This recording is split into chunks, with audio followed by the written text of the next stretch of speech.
Thank you. So this is a follow-on from a talk that I gave at Balisage a couple of years ago called Invisible XML. And one of the reviews for that paper said, "This is clearly a submission that needs to be shredded, burned, and the ashes buried in multiple locations." So clearly it was a good paper. And another reviewer said, "I think the audience will eat him alive, but I want to be there to hear it." So I've got a very clear view of the exit here. So I'll be out as faster than you lot can get down here. So, all numbers are abstractions. So if we take 3, for instance, there is no thing that's a 3. It's an idea in our heads.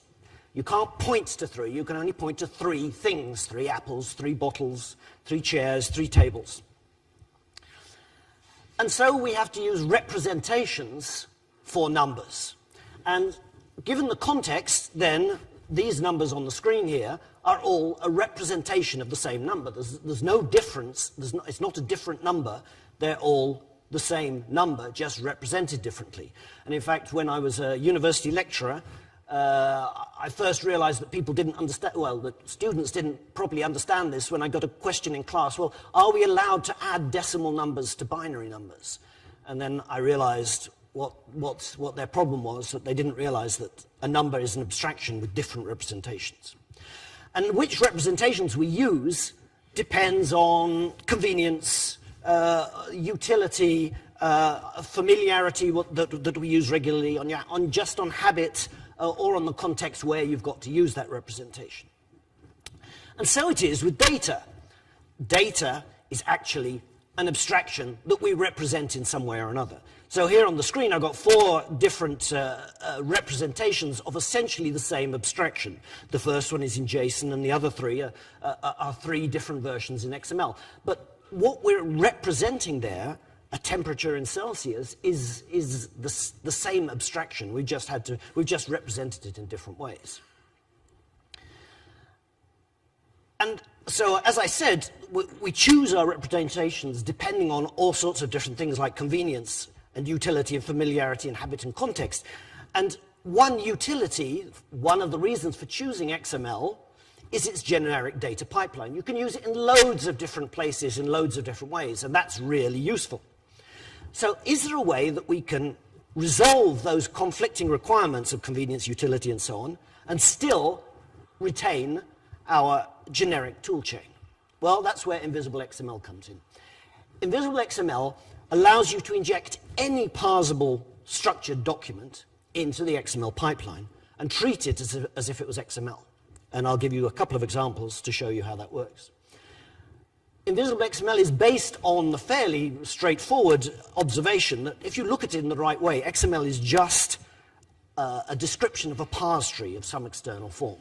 But again, you'll see that in a moment. So let me take a very simple example, a simple expression, A times 3 plus B. Now, if you're going to represent this in XML, you might choose a representation like this, an expression which is the product of 2 things, the letter A and the sum of the digit 3 and the letter B. Fairly straightforward representation of that. You'd be able to put that through a processor and calculate the answer or whatever. So how do we get from the one to the other? That's what I'm about to show you. So what we do is we take a suitable expression for grammars. This is a very simple one, of course, but because I want to just show you how it works. But this says, and this is a notation, don't worry about the notation, this is VW grammars. It's just a syntactic variant of BNF. And this says that an expression is either a term, a sum, or a difference. And a sum is an expression followed by a plus, followed by a term. And similarly, a diff is an expression followed by a minus, followed by a term. And a term is a factor or a prod or a diff, and so on, all the way down. So if we take that original expression and parse it with that grammar, then we get a parse tree that looks something like, well, that looks exactly like this, in fact. And if I turn this on its side, then you'll immediately begin to see the relationship or the similarity with XML. Because what I can do is take that and just serialize it as XML. And I've actually got an XML document out from my original expression. Now, the problem with this XML here is it's extremely complicated for a simple expression, and part of the reason for that is because there are terms here, or elements here, that are actually just a product of the necessity of using a grammar. So what we're going to do is take that original grammar and just mark the nodes that we want serialized in the output. And now if I take that original parse tree that we've just seen, this one, but only serialize the marked nodes, then I get exactly this, which is exactly the XML document that I had at the beginning. So what you can see is that by defining the grammar, I can very easily get out a very simple and pleasant representation of the expression in XML. Now, so that bit was nothing new. That's what I said in the Balisage paper, but much compressed. This paper is about how to round-trip that document. That is to say, how to get the original document out of your XML pipeline once you've processed it in whatever way you want. Now, in my original talk, and the one thing that they did attack me about because they didn't understand what I meant and I didn't understand what they didn't understand, was that I said you could get the original representation using a bit of CSS. Now, what did I mean? Well, what did I mean? So here's an example of some CSS which I've parsed using Invisible XML into a bit of XML. So you've got body is color blue, font weight bold, and that gives you CSS is a rule that contains a selector, body, and then a block containing two properties, one for the name color with a value blue, and one for the name font weight with a value bold. So I've just done exactly the same process on CSS, taken this initial text, and produced some XML from it. Now, the nice thing about this is that if I now re-serialize that with CSS, so I'm using CSS to serialize CSS, if I just have these four rules, adding now the missing braces, colons, and semicolons, then I get that original piece of CSS back out of this XML. I also showed that the same bit of CSS you could turn into a different piece of XML if you wanted, using attributes. And again, you can serialize this, but your CSS rules are slightly different to get this back to that. So what I said in that original talk that didn't get understood was that in some simple cases, you can take your XML that you've got out of IXML, and you can re-serialize it back to the original document just using CSS. However, in the general case, that's not possible because you lose context. So in the case of this example, going back to our expression, it's very hard, or would be very hard, just using CSS to get from there to there, because you've lost, you've actually lost the context of the brackets. So that although you could infer that there had to be brackets there, you can't guarantee to put back the things that were in the original expression. So it's that general case that I now want to discuss. So that original full tree that we first had, serializing that is trivial, because all you have to do is walk through the tree depth first, and if you come to a terminal node, you just output it, and if you come to a non-terminal node, you just serialize it.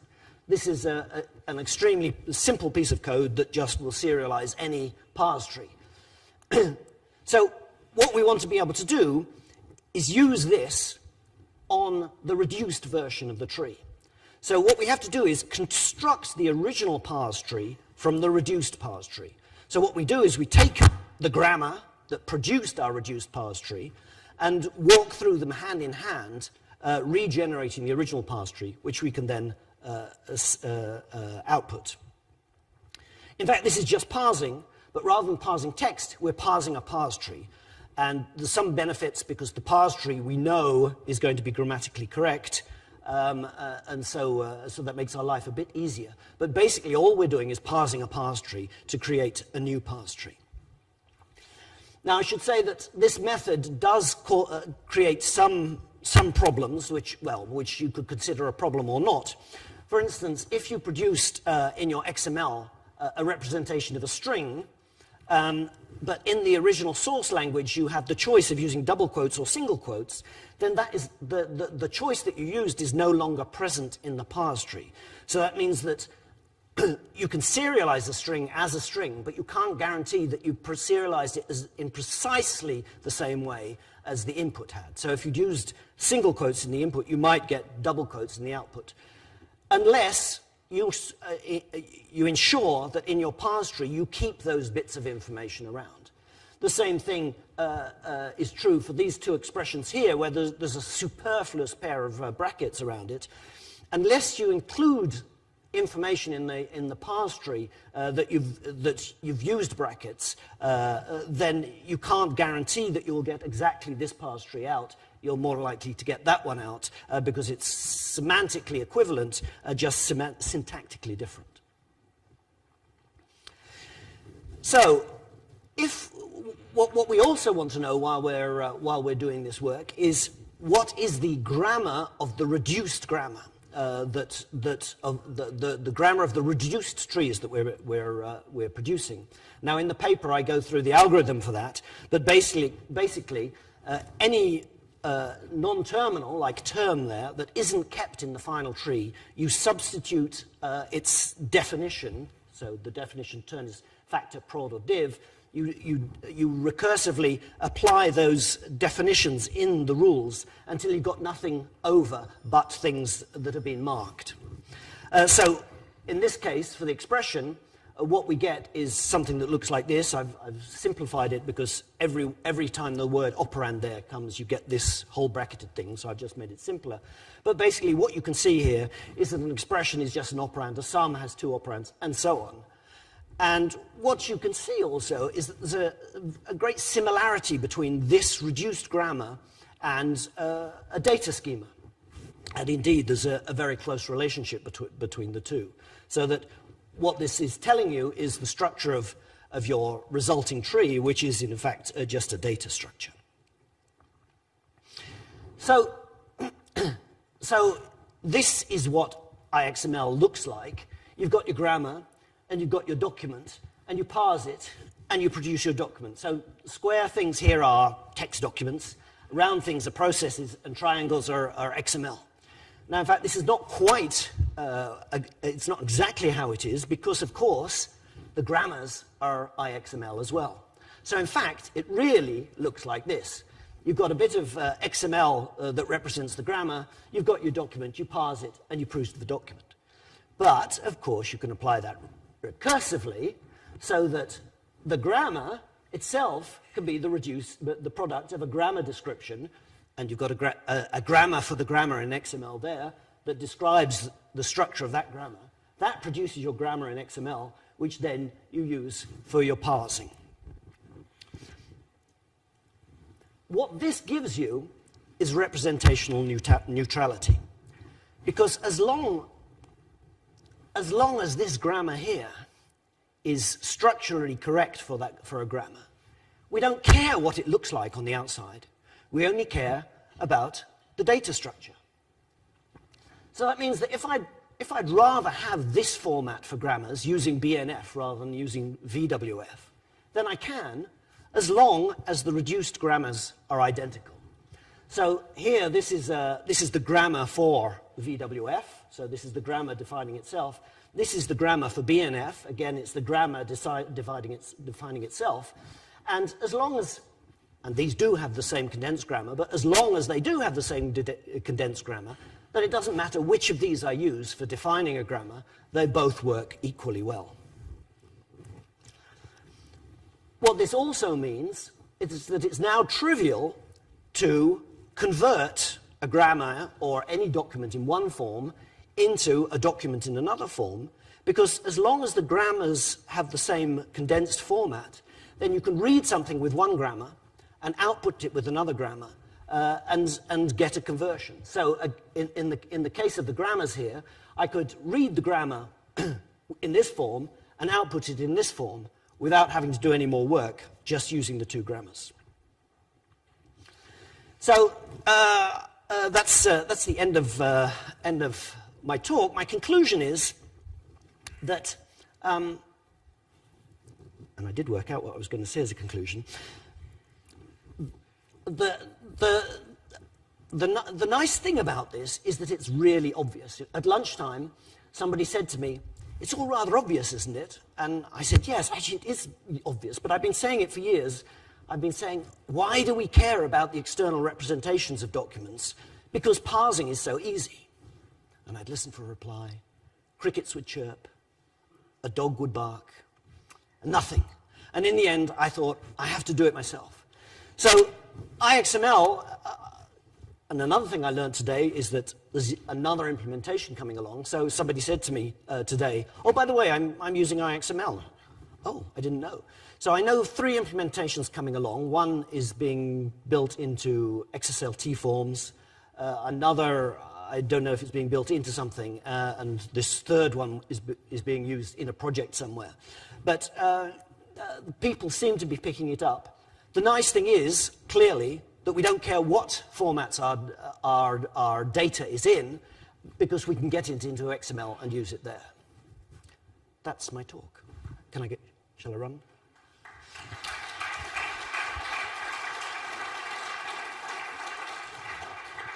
So I did it in the required 20 minutes. Thank you. So we have plenty of time for questions. So Robin, could you pass mic to the Robin over there, please? And then Liam is second.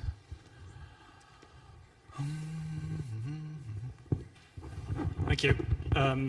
Yeah, hi. I confess to being the person who sat next to you at lunchtime and made that comment, but very interesting talk. I think it's a great approach, and it would be fantastic to see it being implemented. My question is that the condensed grammar that you talk about, does that require human intervention to work out which bits to condense, or is that automatic? Because it seems to me to be some human choices. The marked grammar requires the human to go in and say, I only want